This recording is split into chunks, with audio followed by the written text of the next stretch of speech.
the most important decisions of consequence, you're not going to make everyone happy, and being okay with that, and having a consistent mindset, because one of the most important things as a leader is that you're consistent. That whenever someone comes to you for a decision, that they already know what you're going to say.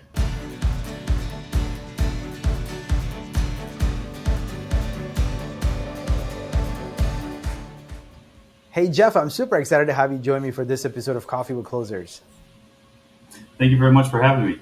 Most certainly. So to my audience who may not have met you before, can you share with our audience a little bit about who you are? Sure. I'm Jeff Pieta. I grew up in the southwest suburbs of Chicago in Brookfield.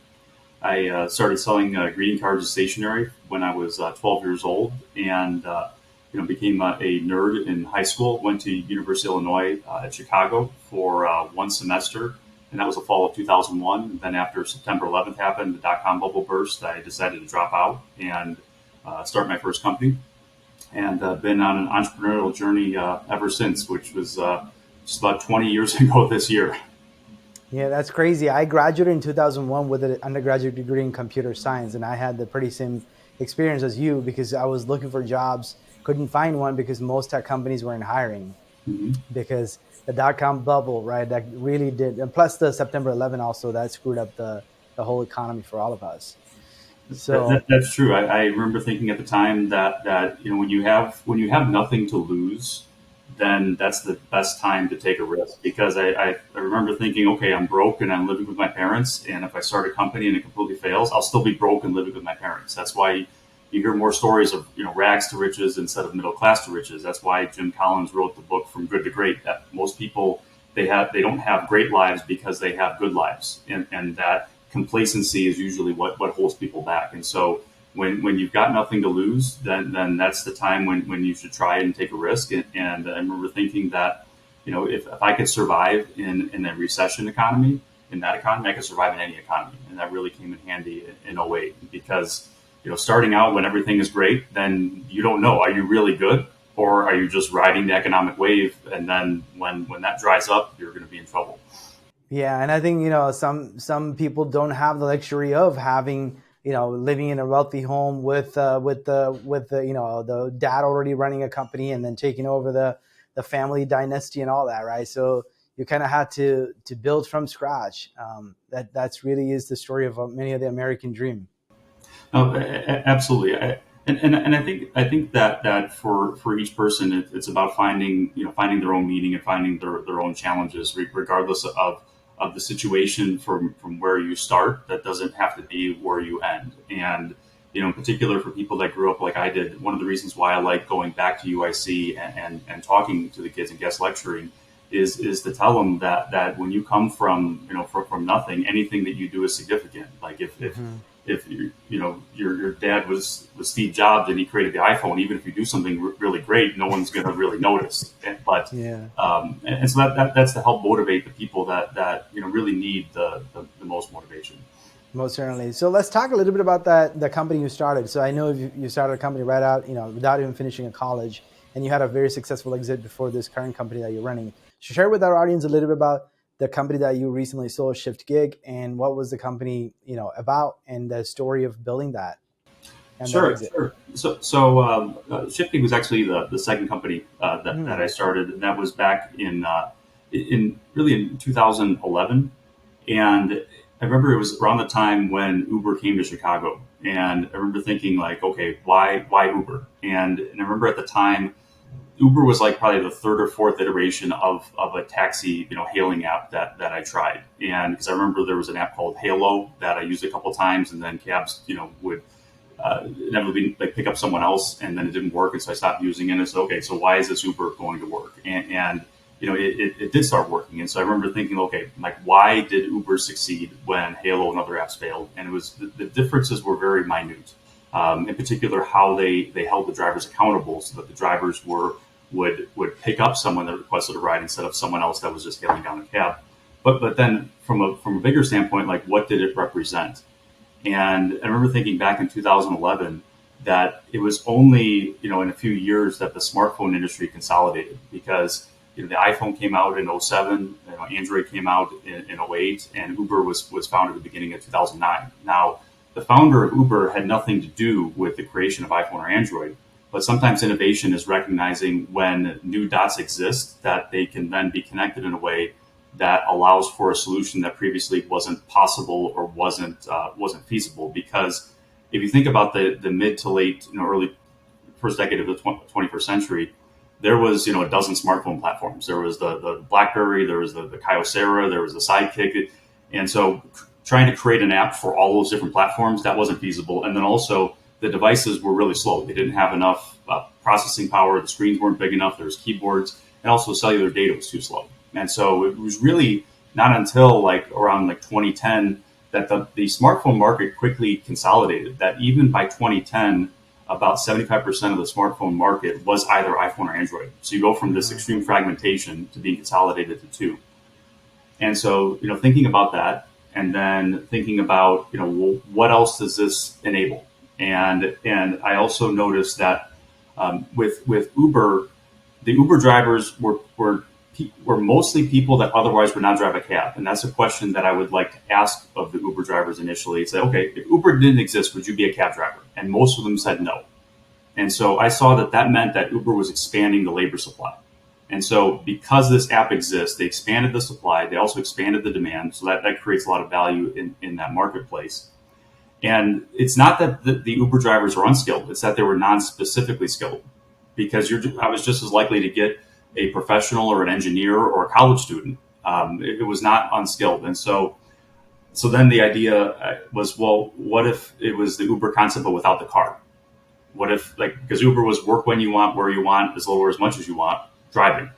But what if you could do all that but without driving? Mm-hmm. And so that's when we started talking with some of the largest Fortune 500 companies that spent the most on temp staff, which at the time the U.S. market was about $120 billion a year in contingent labor. About 30% of that was considered light industrial temp labor. And so we figured that would be the easiest area to tackle initially with non-specifically skilled work. And we found very positive reception initially with some of the different types of challenges that these Fortune 500 companies had in managing their spend and their budgets, as well as having greater convenience and flexibility with using the app. But while consumers liked the convenience of using the Uber app, the businesses were more interested in expanding the labor supply, particularly for areas or for types of positions that they had trouble filling, as well as having more accountability and control in reporting and management. So that was the initial idea. Sometimes it's better to be over prepared than under prepared. Yeah. So I would have thought a company like, Kelly or Manpower or one of those companies would have thought about this idea before you did, right? Because they were already in this business of temp labor. They already had the supply. They probably already had the demand because they already had government contracts and massive, Fortune 100 contracts with all those organizations. How come sometimes these big companies aren't very innovative, if you think about that? So that's a great point, and I think that there's a reason why big companies tend to buy innovation than create innovation. I would say that the one of the main reasons is because big companies have to manage risk more so than startup companies, and when there's a new idea and the risks aren't entirely known quantities yet, it's very difficult for a large company to get legal on board with wanting to try something new that's unproven, because ask a lawyer about something that hasn't been litigated or hasn't been proven yet. It's hard to get them excited about that.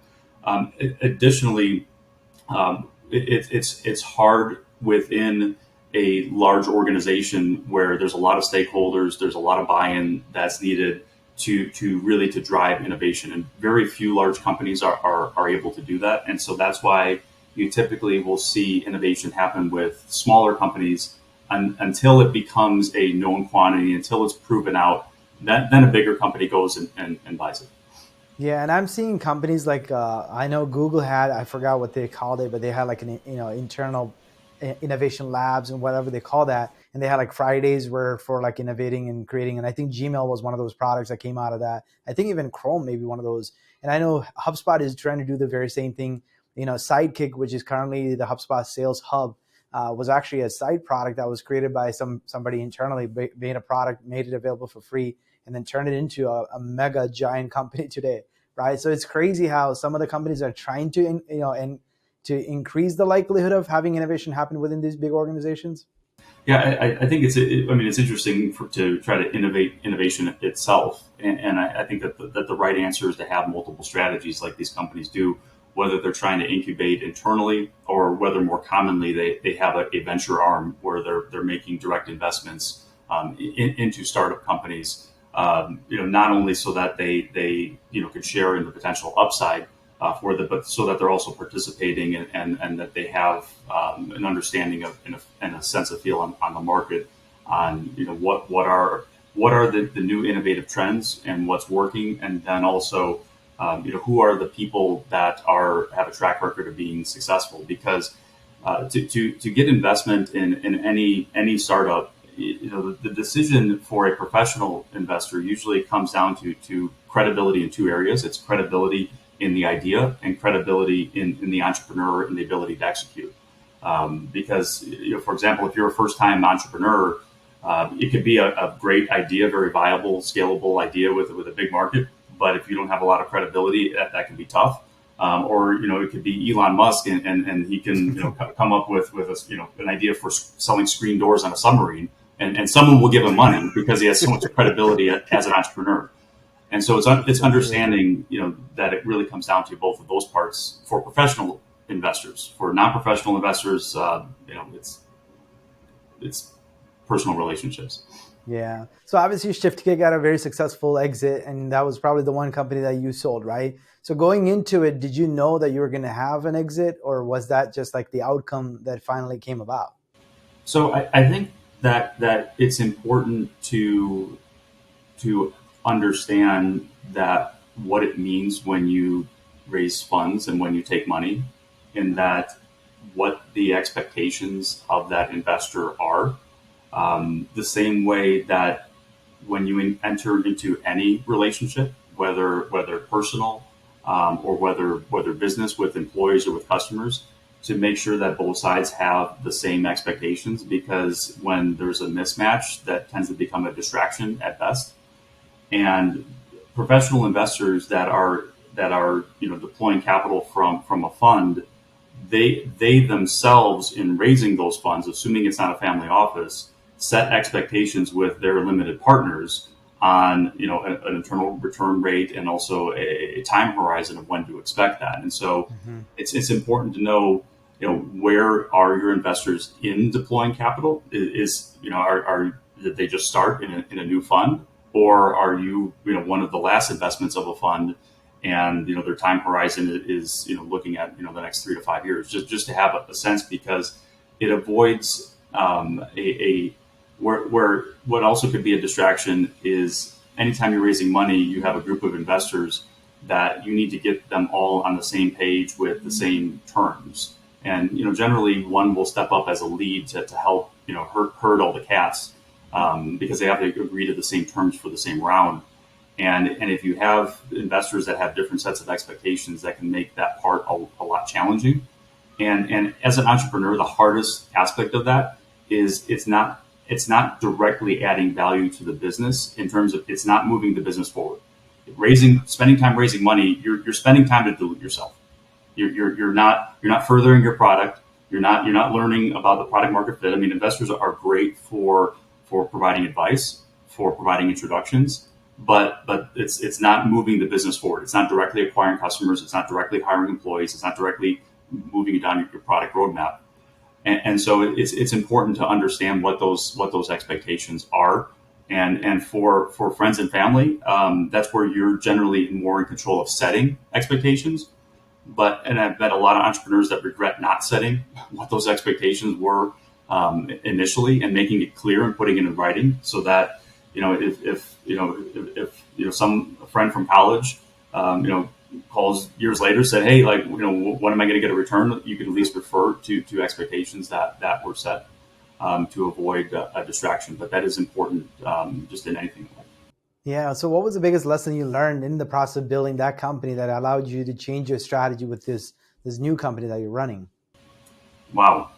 Um, where do I start? When I look back to how I started my first company after dropping out of college, I feel like I was raised by wolves, and that Mm-hmm. I had no idea what I was doing, and I just kind of figured things out as I went along. And I described it as like a handyman trying to build a skyscraper. You know, if a professional construct architect would look and say, okay, why do you have plumbing going through there? And but it works. And with growing a business yourself out of cash flow, it's like running down the street where you're limited by your own oxygen. If you trip and fall, you can get back up. Not a big deal. With being venture backed, it's like you're seeing downhill. You're going a lot faster, but if you trip and fall, like it's going to be a lot harder to get back up. And that's usually when you see in the news, like with WeWork and other large blowups, it's because they're skiing downhill. You can do a lot of things faster, but you have to really be on your game. You have to really know what you're doing, and it affords you to do things you otherwise couldn't afford to do out of your own cash flow, such as hiring professional executives. And I feel like that was really my experience in getting an MBA and learning from the people around me. And it is very hard to also be learning while you're doing, and you have to hire people that are better than you in areas, which also includes having a good answer to the question of, well, why would someone smarter than you want to work for you? Like it's an important question to ponder. But I would say, specifically, it's understanding the type of business that you want, and that is it possible to do it without raising outside money, and because raising money early is very dilutive, and understanding what that means. Whereas once you have product market fit, once you have viability, it's easier to raise money that's less dilutive, where you're getting a higher valuation. So meaning you're selling a smaller percentage of the company for a large amount of cash, instead of having to give a substantial portion or control of the company. Yeah, but I think the luxury of raising capital is what you described, because I think we both being entrepreneurs, and I know your current company, you're self-funding it and you're running it with customer funded business, right? You're growing with what customers are paying you.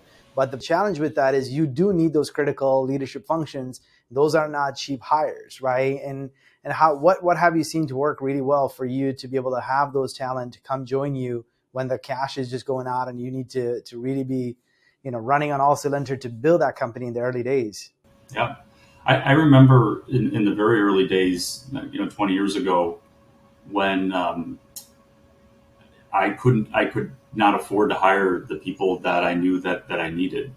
And I adopted a mindset of where I would treat people like they were doing me a favor, because a lot of those early folks, that they were doing me a favor in coming to work with me for what I could afford to pay them.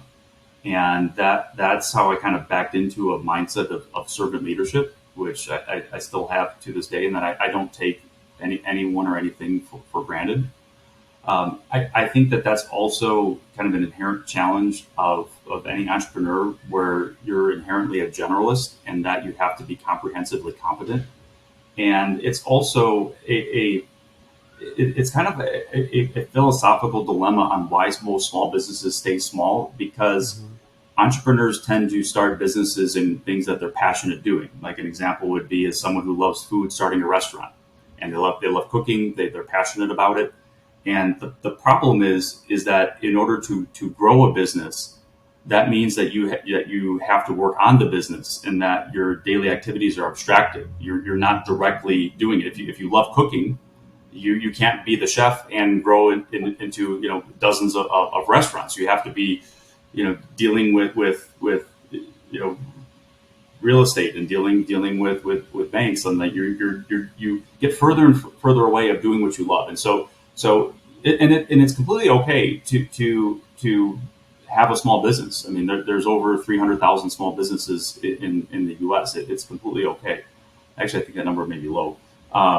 and that's fine. That's there's more than one right answer. And so I think it's important to know what you want and why do you want it, and what are you willing to do to get it. Because when there's a mismatch, that's when I find people that tend not to be happy. Mm-hmm. They don't appreciate the journey. Mm-hmm. Can you elaborate on the servant leadership? Because I know that's when you think about leadership, it's not serving isn't the first thing people have in mind. So can you elaborate on what you mean by servant leadership and how do you practically live that out? Sure, sure. One of the things that one of the values that I was raised that is really important to me is being fair and not having hypocrisy. I would say that's my biggest pet peeve. In that, if it's okay for me to do something, it's okay for anyone else. There's no double standards, and that I think that embodying that is very important. But also to truly have a great team and to have a good reason on why it makes sense for you to be a benevolent dictator. Because if you lead by consensus, that's weak. In that, by making decisions based on what you can get everyone to agree on, that's by definition least common denominator, and no innovation happens that way.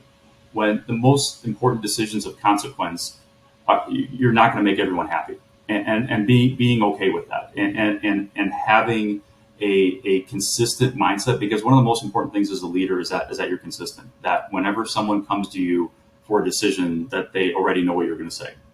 Because what consistency builds trust, and the best way to get people to trust you is for them not to have to trust you, because they already know what you're going to say. They already know what you're going to do.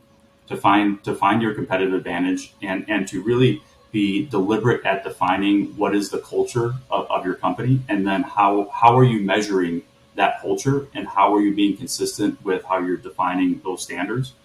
Because when I hear from executives about some of the challenges with hiring and retaining millennials and Zoomers, that they often will try to get a ping pong table or get a kegerator, and what they don't realize is that the millennials and Zoomers, they have a thirst for leadership. They want good leadership, and there is a shortage of good leadership.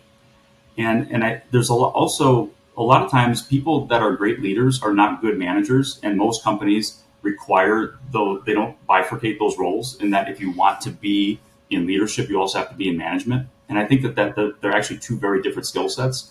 When you look at the people that are the best leaders, they tend to be very emotionally intelligent.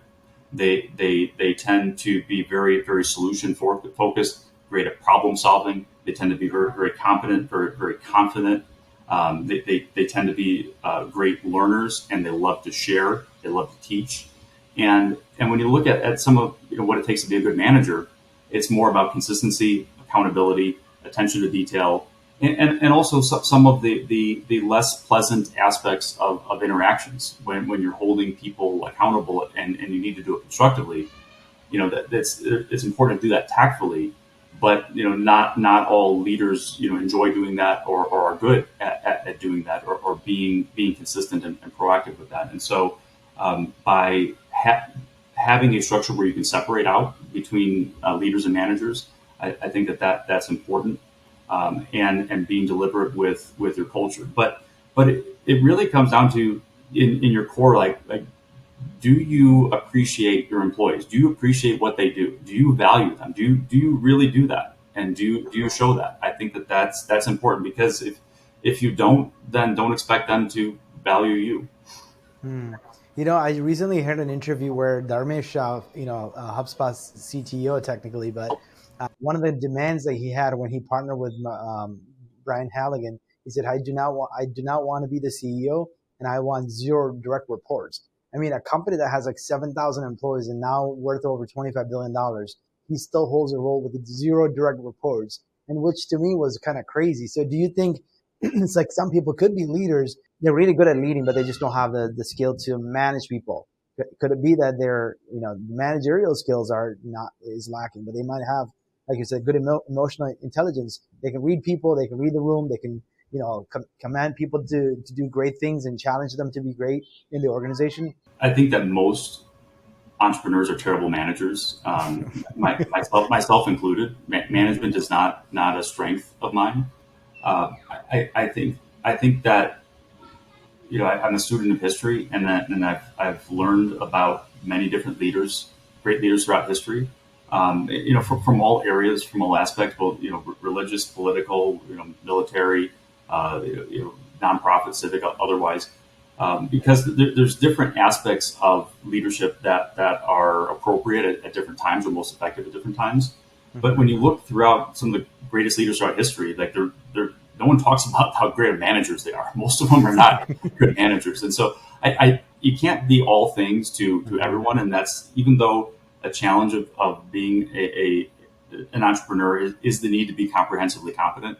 It's about being good enough to get something done until you could find someone better in that area, and then get someone else to do that. And so it's also recognizing that, and I think that's a sign of strength for any leader or entrepreneur to admit what they're not good at, because I'm not impressed by anyone who does not share what they're not good at. Mm-hmm. Yeah, I think that being vulnerable enough, right, to be able to admit their weakness is also a strength, because if they don't recognize their weakness, they're not going to find their complementary, leader that they need to bring into the organization or whoever else, right? Like it's like in marriage as well, right? You got to know what you're good at and what your partner is good at.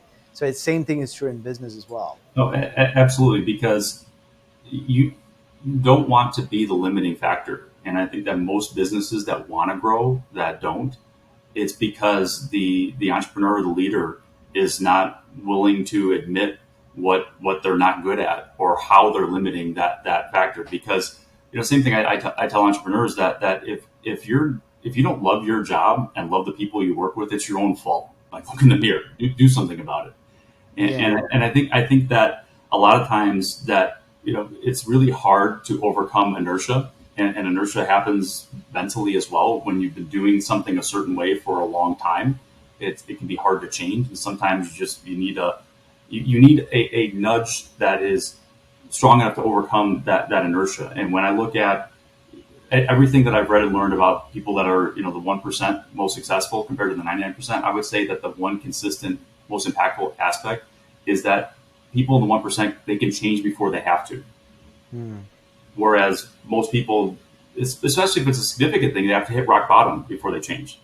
But to be able to change before you have to, that is the most impactful key to success. It's really easy to say, easy to understand, very hard to do.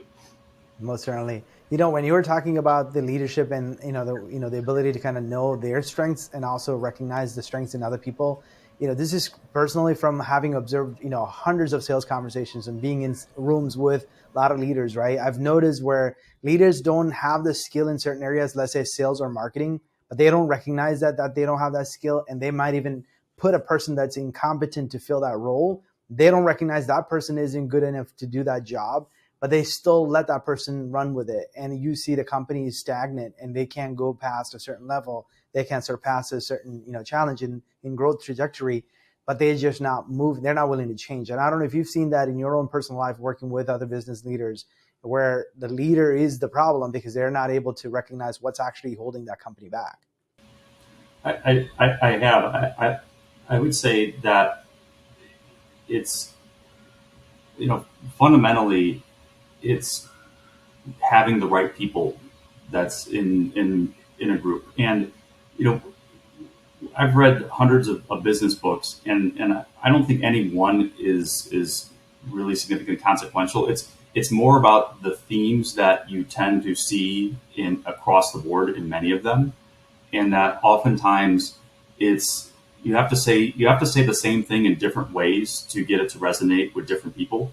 And there's certainly things that I've heard before, but then I didn't really understand it until it was explained in a different way. And so that's why I think that's good having that variety out there. But just like where there's sayings of right people on the bus, wrong people off the bus, right people in the right seats. I mean, ultimately, like having the right people on the team, like that's what can make or break companies, and that's one of the most important aspects of a leader, and also being not afraid of making tough decisions. And that's related with culture. Having the right culture for the type of company that furthers its mission, and that understanding, what the mission of the company is, and what culture is needed to drive that, and having it be not about you, not about the entrepreneur. It has to be about the company. A company is legally a person. There's corporate personhood. So it's like if you look at it like a child, where you want it to be successful, and not a 40-year-old living in your basement, and you want to be proud of it. That's as an entrepreneur, if you look at it from that standpoint, that you want to be proud of it. You don't always control it, especially as companies get bigger, or you lose control. Like, you always will be the baby daddy, but you don't always control it. And you know on that, being consistent with that culture, which means, one of the, I think, the tough decisions is deciding, are you a meritocracy or not? Do you value talent over tenure? And it's easy to say, oh, we value talent.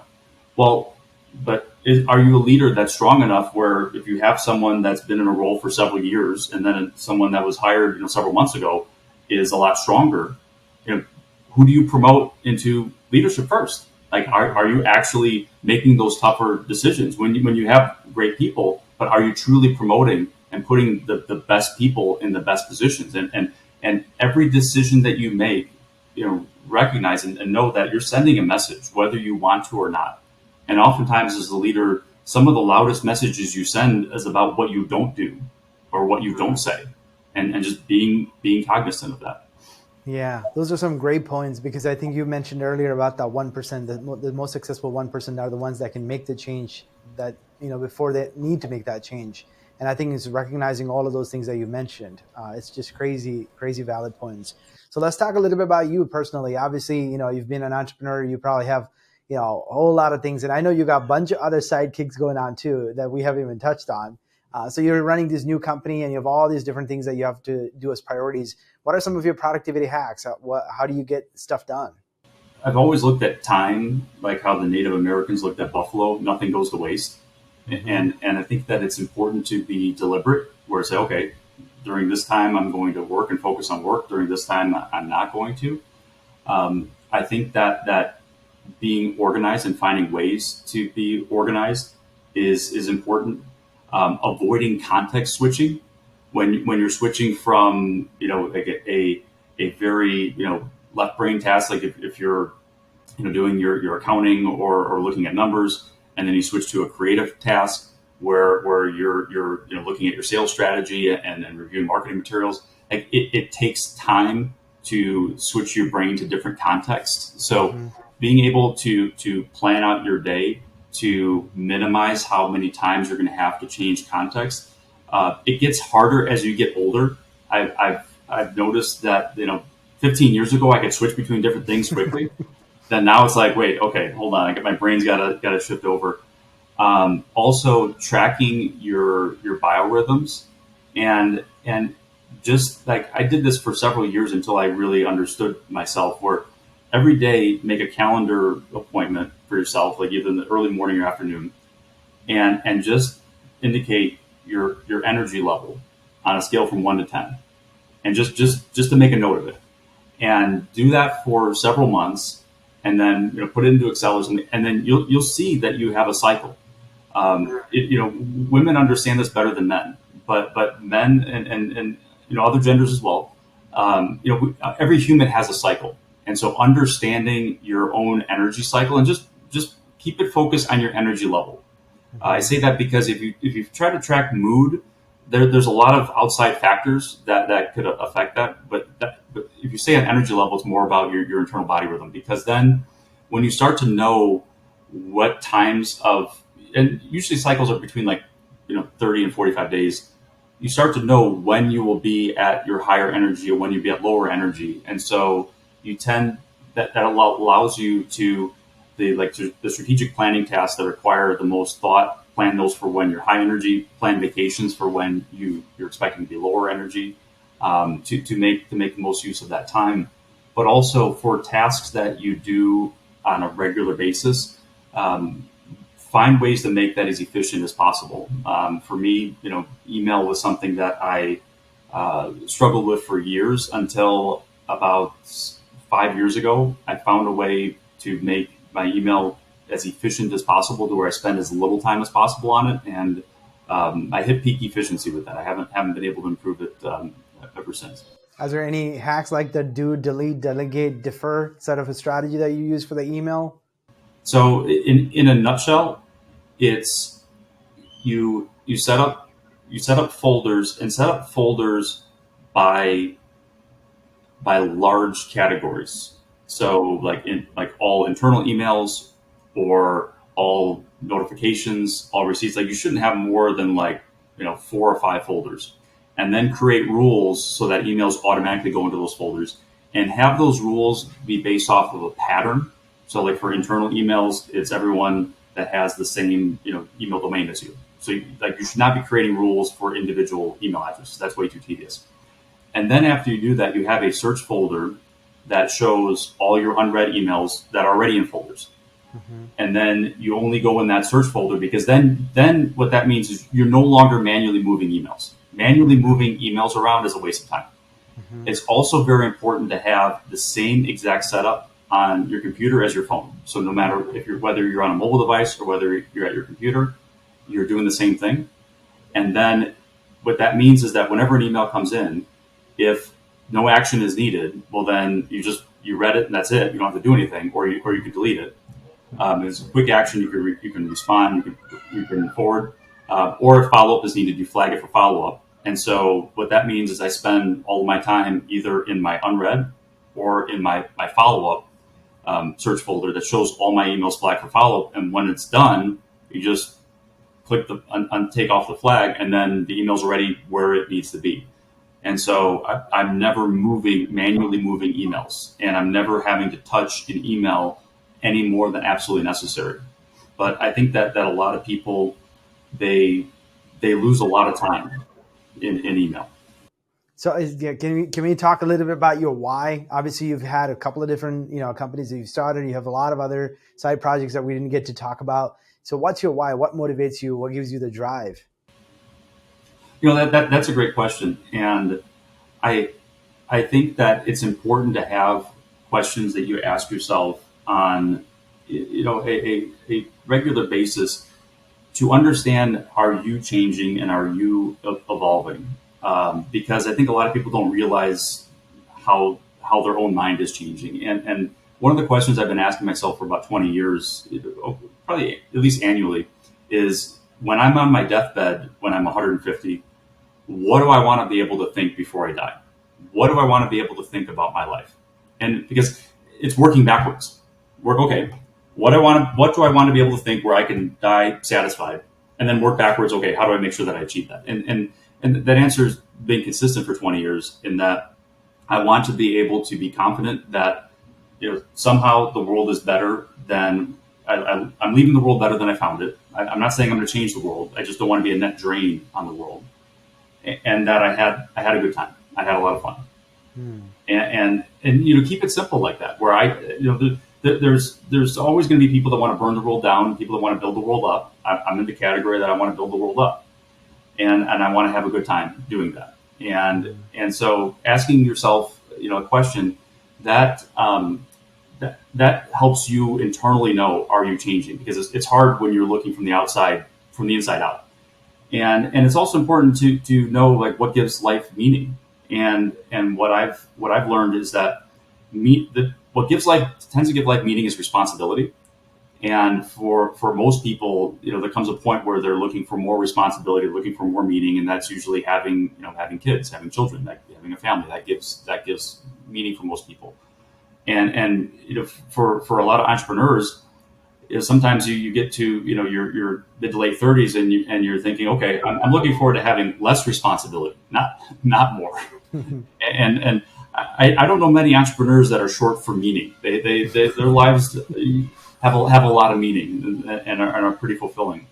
But the thing is I never really needed a why, in that I was born and I've always been insatiably curious and irrationally skeptical, where I wanted to learn everything I could, and I don't believe anything that I hear.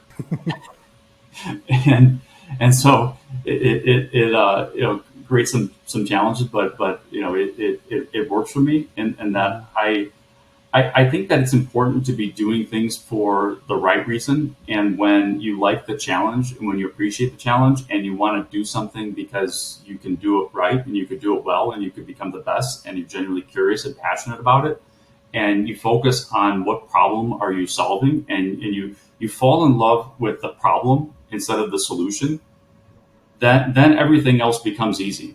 When I see people that are struggling, it's because they're not in love with the problem, or they're not even in love with the solution. They're just trying to make money. Mm-hmm. And I, growing up poor and having my parents fighting over money, that was hard. And I remember, seeing the movie Blow with Johnny Depp, and where, he was in a similar situation, and he grew up as I want to make so much money that I don't ever have to fight about it. Mm-hmm. And I remember thinking the same thing, and that money is a result, but it's a means to an end, and that if that's all that you want, then you're never going to be happy. It's about find something that you enjoy doing that is also valuable. So knowing what you know today, what advice would you give your younger self? It's kind of like the dilemma of cloning yourself, in that if you were to create a clone of yourself right now with your exact DNA, it would not be you, because it didn't have your upbringing and your life experience, and that you're just as much of that, as you are your DNA. And so that's also the dilemma, is that, whatever I would tell myself, I wouldn't be me. Like if I told myself the winning lottery numbers, for that year, and I, won $100 million, I'd most likely be a degenerate now. and because oftentimes, like, necessity is the mother of invention, and that, just like when there was this article I read about this gentleman that had two children, one named winner, one named loser, and it's long story short, the child named loser became very successful, and the child named winner, was not. And so I think that oftentimes, and that's always blown my mind about, there's so many ironies of human nature that are just the opposite of what you would expect, in that the people that have had the hardest lives tend to be the happiest people in my life. And then the people that are most miserable tend to have had the easiest lives. Like it's, and of course that's not true in all cases, but I would like to think that I would tell myself to avoid some bad decisions that I made that were very costly and that affected me and that were hard emotionally. I mean, some mistakes that I made, I know took years off my life. But if I did that, I don't know that I would be in a position to offer that advice. So then you kind of created your own paradox. And so, but I think that learning from others and having a mentor is the closest thing that you can get to doing that, because no matter what you're doing, you're not the first person to do that. And so if you don't get drunk off your own Kool-Aid and fall too in love with your own idea, and take the time to find people that have done this before and have been successful or unsuccessful and learn from them, you're essentially doing the same thing without the time travel paradox. Awesome. Well, Jeff, I really enjoyed our conversation. Thank you so much for sparing this afternoon and sharing your ideas with our audience. You're welcome. This episode of Coffee with Closers is brought to you by OneIMS, a leading digital marketing agency helping businesses win new customers. To request a free marketing ROI audit, please visit oneims.com. If you enjoyed this video, please share it. To make sure you never miss an episode, please subscribe.